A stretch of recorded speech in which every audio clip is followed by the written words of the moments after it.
Di saat kita memakai sandal, ingat Rasulullah. Di saat kita makan, ingat Rasulullah. Di saat kita minum, ingat Rasulullah bagaimana Rasul minum. Di saat kita berpakaian, ingat Rasulullah bagaimana Rasulullah berpakaian. Di saat kita berjalan, ingat Rasulullah bagaimana Rasulullah berjalan. Di saat kita menyampaikan mau'izah, ingat Rasulullah sallallahu alaihi wasallam. Contoh Rasulullah sallallahu alaihi wasallam. Maka kita harus berjuang untuk Rasulullah. Kita harus loyalitas dan totalitas untuk Rasulullah. Kita harus mempersembahkan semua harta, jiwa dan raga kita untuk Rasulullah sallallahu alaihi wasallam.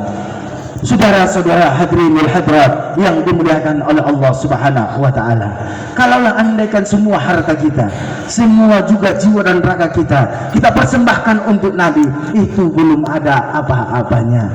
Itu belum bisa kita membalas kebaikan Rasulullah. Dan Rasulullah SAW sangat cinta kepada kita. Seorang ayah itu cinta terhadap anaknya, Rasulullah jauh lebih cinta kepada anaknya tersebut. Seorang kakek dan nenek cinta kepada cucunya, Nabi jauh lebih cinta kepada si cucu tersebut. Maka wajar kita cinta kepada Rasulullah. Dengan apa kita membuktikan cinta? Salawat kepada Nabi. Nabi SAW adalah orang yang berjuang mati-matian untuk kita. Nabi berdarah-darah di perang Uhud.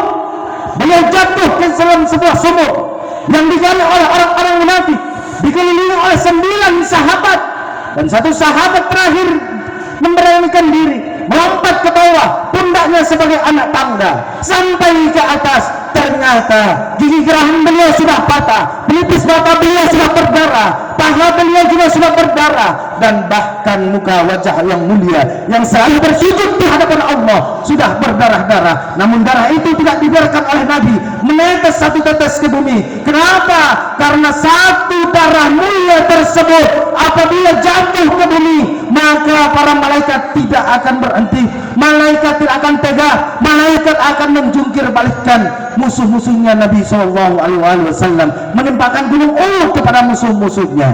Di saat itu Rasul SAW didatangi oleh malaikat Jibril. Wahai Rasulullah, angkat kedua tanganmu, minta kepada Allah. Kami sudah tidak mampu, kami sudah tidak tega lagi melihat keadaanmu seperti ini. Kami sudah berdarah-darah. Angkat kedua tanganmu ya Rasulullah, biar akan kami timpakan gunung Uhud kepada musuh-musuhmu. Apa kata Nabi? Tidak. Semua Nabi punya doa, dan doa Nabi, para Nabi dan Rasul sudah mereka habiskan di dunia. Dan ini doa yang satu ini aku simpan untuk umatku. Maka dari itu besok di padang mahsyar dalam kitab Sahih Bukhari dijelaskan, semua umat bakalan mencari syafaat pertolongan, huru-hara yang begitu dahsyat. Kita tidak mampu, nggak sanggup karena dosa-dosa yang kita lakukan di atas dunia. Sampai-sampai para pendosa, orang-orang kafir meminta kepada Allah, ya Allah, lebih baik kami masuk ke dalam neraka-Mu ketimbang daripada kami menghadapi huru-hara seperti ini. Padahal itu masih mukaddimahnya neraka jahanam. Di saat itu kita akan bertemu, kita akan temui Nabi Adam, kakek moyangnya manusia. Di hadapan Nabi Adam, ya Abul Bashar, wahai bapaknya manusia, kau ada seorang Nabi, kau ada seorang Rasul, syafaatkan kami, tolong kami, kami nggak mampu, kami nggak sanggup. Apa kata Nabi Adam? Maaf wahai anak cucuku, aku tidak mampu, aku tidak sanggup, karena aku masih punya khilaf di hadapan Allah Subhanahu wa ta'ala. Bukan dosa, bukan salah, tapi khilaf. Pergilah ke Rasul yang Allah pertama kali Allah angkat, yaitu Nuh alaihissalam. Kita cari Nabi Nuh. Di hadapan Nabi Nuh kita minta, wahai Nabi Allah Nuh, mintalah kepada Allah pertolongan supaya kami dapat syafaat. Syafaatkan kami, tolonglah kami. Apa kata Nabi Allah Nuh? Maaf, untuk diri saya saja belum bisa saya jamin, bagaimana dengan kalian? Untuk keluarga saya saja saya tidak sanggup untuk mensyafaati, apalagi dengan kalian. Pergilah kepada Abul Anbiya, bapaknya para nabi. Kita cari Abul Anbiya. Mencari itu bukan waktu yang singkat, bukan yang dekat, bisa ratusan tahun, bisa ribuan tahun, mondar mandir bolak balik kita sampai di Abul Anbiya. Wahai Abul Anbiya, wahai bapaknya para nabi, itu Nabi Ibrahim Khalilullah, isfa'alana, tolonglah kami, selamatkanlah kami, mintalah kepada Allah supaya kami dapat pertolongan di hari huru-hara ini. Apa kata Nabi Allah Ibrahim? Na'am, kami nggak mampu, kami nggak sanggup. Pergilah kepada Nabi Musa, karena Nabi Musa yang selalu berdialog dengan Allah, Nabi Musa yang dijuluki Kalimullah. Kita mencari Nabi Musa di hadapan Nabi Musa, kita meminta tolong kepada Nabi Musa supaya dia meminta tolong kepada Allah agar kita mendapatkan syafaat pertolongan. Namun apa jawaban? Ternyata sama dengan nabi-nabi sebelumnya. Mulai kita gundah gulana, resah dan gelisah. Kita sudah bersedih, hampir putus asa. Sudah berapa nabi kita temui, ternyata nggak ada yang mampu, nggak ada yang sanggup, nggak ada yang bisa.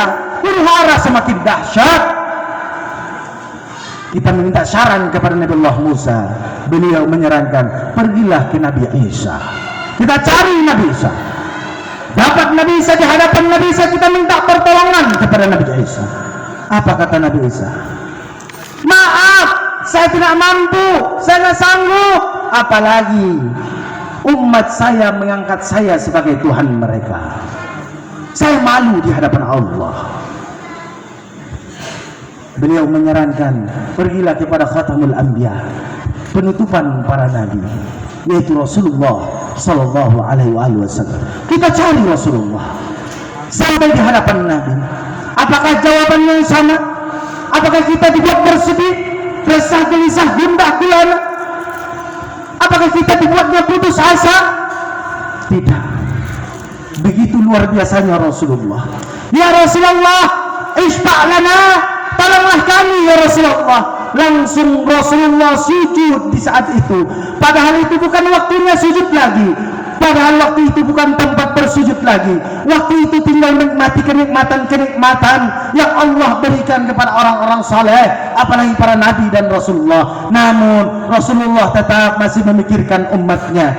Di dalam di saat sujud Nabiullah, kekasih kita Habibullah Nabi Muhammad, di sana Allah menyeru, irfa' rasya, bangkit dari sujudmu, sal tu'ta, apa yang kau minta akan kuberikan, isfa'atu syafa'ah, siapa yang kau minta pertolongan akan aku tolong. Di dalam sujudnya Nabi, bukan keluarganya, bukan dirinya, bukan sahabatnya, tapi yang disebut beliau adalah ummati, ummati, ummati, ya Allah, umatku, umatku, umatku. Hadirin dan hadirat yang dimuliakan Allah, tidak cukup sampai di situ saja. Saat ingin meniti titik Shiratal Mustaqim, saat itu Rasulullah ingin berjalan di belakang umatnya. Kenapa? Karena Rasulullah tidak ingin satupun dari umatnya jatuh ke dalam neraka. Apabila ada umatnya yang jatuh ke neraka, supaya beliau bisa menolongnya dengan tangan beliau sendiri. Namun tidak diperkenankan oleh Allah, tidak diperbolehkan oleh Allah. Nabi harus duduk, harus jalan di depan umatnya. Namun sebelum meniti titik Shiratal Mustaqim yang begitu tipis dan tajam, lebih tajamnya daripada pedang, tipisnya lebih tipis daripada rambut. Di saat itu Rasulullah mengangkat kedua tangan, Allahumma sallim, sallim, sallim. Ya Allah, selamatkan umatku, selamatkan umatku, selamatkan umatku. Sehingga Nabi tidak tahu lagi berapa orang, berapa banyak umatnya yang jatuh ke nerakanya Allah Subhanahu wa Ta'ala. Namun walaupun kendati demikian, sampai di telaganya Nabi sambut para umatnya ini. Beliau kasih telaga Al-Kautsar, beliau persilahkan masuk ke dalam surga. Nabi belum masuk surga. Bahkan di saat itu setiap teriakan yang ada di dalam surga, Rasul Shallallahu Alaihi Wasallam langsung sujud di hadapan Allah. Ya Allah, ternyata masih ada umatku dalam neraka-Mu. Ya Allah, ternyata masih ada umatku yang Kau siksa. Tolong bebaskan ia dari neraka-Mu. Ada yang mendapatkan syafaat, ada yang tidak, ada yang punya syarat. Seperti orang yang durhaka kepada kedua orang tua. Kalaulah orang tuanya tidak ridho kepada anaknya tersebut, maka dia tidak akan bebas dari neraka. Seperti apapun Rasulullah menyelamatkannya, melobinya kepada Allah, kalau tidak ridho orang tuanya, maka dia tidak akan terselamatkan dari nerakanya Allah Subhanahu wa ta'ala. Di satu hikayat riwayat dijelaskan, di saat itu Rasul Shallallahu Alaihi Wasallam sedang menunggu umatnya di Telaga Haud, yaitu Al-Kautsar. Ada teriakan dari neraka Jahannam. Apa katanya? Ya Rasulullah, aku tidak mampu dengan siksaan ini. Tolonglah ya Rasulullah, aku adalah umatmu. Rasul bersujud. Irfa' ra'sak ya Muhammad, bangkit dari sujudmu. Ya Allah, umatku ternyata masih ada dalam neraka-Mu. Bebaskan ia dari siksa. Tidak, kata Allah, karena dia adalah hamba yang durhaka kepada kedua orang tuanya. Ridullah fi ridul walidain. Makanya wahai anak-anakku, jangan pernah sekali-kali durhaka kepada kedua orang tuamu. Ingin mendapatkan ilmu yang berkah, maka jangan pernah katakan kata-kata kepada kedua orang tuamu. Tunjukkan kau dibina di Mustafawiyah, yang kau sandang adalah kitab suci, yang kau bawa adalah hadis Nabi, yang kau pelajari adalah perkataan para ulama-ulama, orang-orang soleh. Tunjukkan akhlakmu. Kau adalah seorang santri, kau bukanlah anak SMA, kau bukan anak SMK. Tunjukkan adabmu di tengah-tengah umat, di tengah-tengah masyarakat. Jagalah pakaianmu dan jagalah mulutmu. Hadirin wal hadirat yang dimuliakan oleh Allah Subhanahu wa ta'ala. Tidakkah itu kembali didengar oleh Nabi? Tidak ya Muhammad, aku tidak akan membebaskan umatmu tersebut dari neraka, melainkan mendapatkan ridho dari orang tuanya. Ya Allah, di mana orang tuanya sekarang? Sedang berada dalam surga. Izinkan saya bertemu dengan orang tuanya. Lihat bagaimana Rasulullah cintanya, perhatiannya, kasih sayangnya untuk kita. Wahai Jibril, bawa itu kekasihku menghadap orang tua si fulan. Dibawa oleh Nabi, dibawa oleh malaikat Jibril sampai di hadapan orang tuanya. Assalamualaikum, waalaikumsalam ya Rasulullah. Ada apa ya Rasulullah? Betulkah engkau orang tua si fulan? Betul ya Rasulullah. Apakah kamu tahu bagaimana keadaan anakmu? Saya tidak peduli, dia adalah anak durhaka. Berapa kali dia membuat terkuras hatiku, berapa kali dia menyakitiku, baik dengan ucapannya dan perbuatannya. Aku tidak peduli dengannya. Tidak ada kata-kata maaf dan ridha darimu wahai umatku. Tidak ya Rasulullah. Kembali Rasulullah, teriakan itu datang kembali. Namun walaupun begitu, Rasul tahu yang berteriak adalah orang yang sama. Tetap Rasulullah sujud di hadapan Allah. Apa kata Allah? Apa yang kau minta wahai kekasih? Ummati. Tidak. Sudahkah kau dengarkan bagaimana orang tuanya tidak memaafkannya? Sudahkah kau sudah bertemu dengan orang tuanya dan orang tuanya tidak ridho kepadanya? Betul ya Allah. Namun bolehkah saya mengajak orang tuanya tersebut jalan-jalan ke neraka-Mu, melihat anaknya yang sedang tersiksa? Silahkan. Wahai Jibril, bawa kekasihku Muhammad. Dibawa oleh malaikat Jibril sampai jalan-jalan ke neraka. Orang tua tersebut ditunjukkan dan diperlihatkan oleh Nabi. Lihatlah anakmu yang sedang disiksa. Dia adalah buah hatimu, dia adalah darah dagingmu, dia adalah anakmu. Apa kata orang tua tersebut? Saya tidak kasihan dengan siksaan itu ya Rasulullah.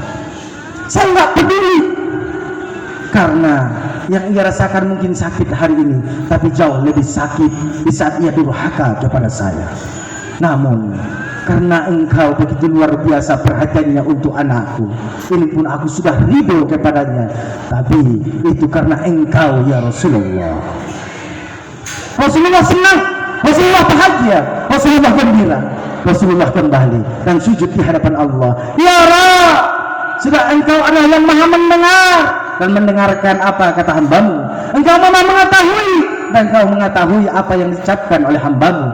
Dia sudah ridho kepada anaknya. Bebaskan umatku tersebut dari nerakamu ya Allah. Dibebaskan oleh Allah.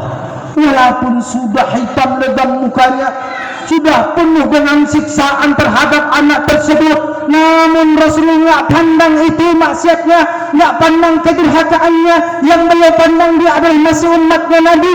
Beliau sambut dengan hangat, dengan senang. Beliau kasih minuman dari hautnya, dari telaganya. Beliau mandikan di telaganya dan beliau mempersembahkannya masuk ke dalam surganya Allah Subhanahu wa ta'ala. Saudara-saudara hadirin yang dimuliakan Allah, bisa jadi orang yang durhaka itu adalah kita. Na'udzubillah.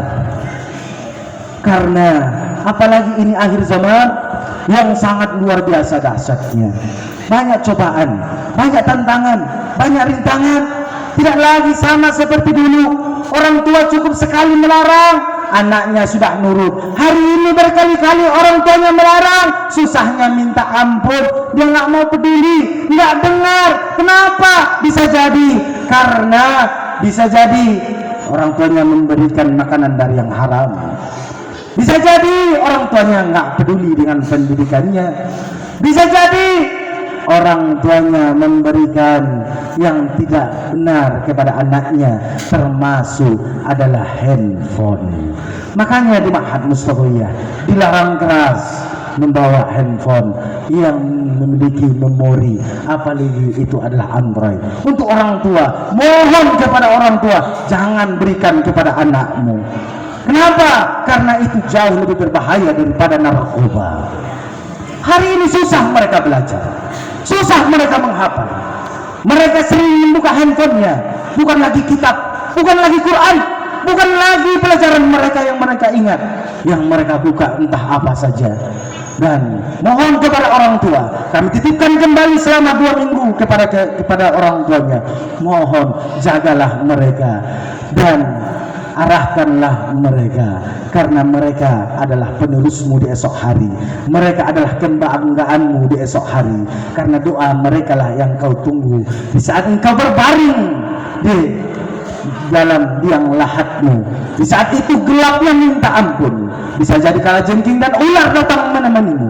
Yakinlah kalau anakmu soleh dan soleha mengangkat kedua tangannya seraya berdoa kepada Allah, Rabbighfirli wa liwalidayya warhamhuma kama rabbayani shaghira. Yakinlah Allah yang maha mendengar, Allah yang maha menepati janji. Pasti Allah menyuruh malaikatnya supaya dihentikannya azab untuk orang tua tersebut. Hadirin wal hadirat yang dimuliakan Allah, berapa banyak anak yang durhaka gara-gara handphone. Bahkan beberapa bulan yang lewat ada anak yang bunuh diri. Bayangkan, anak yang bunuh diri masih umur 10 tahun gara-gara orang tuanya melarang memakai handphone. Makanya jangan turuti, kalau itu merusak otaknya, merusak pendidikannya, merusak semuanya. Jangan kau turuti. Ada saatnya wahai anak-anakku engkau memegang handphone, bahkan engkau menciptakan sebuah produk handphone baru pun kamu akan ada saatnya. Tunggulah saatnya. Biarkan kita berakik-rakik ke hulu, bersenang-senang ke tepian, bersakit-sakit dahulu, bersenang-senang kemudian. Hadirin wal hadirat yang dimuliakan oleh Allah Subhanahu wa ta'ala, karena waktu mungkin sudah 1 jam, apalagi Bapak Ibu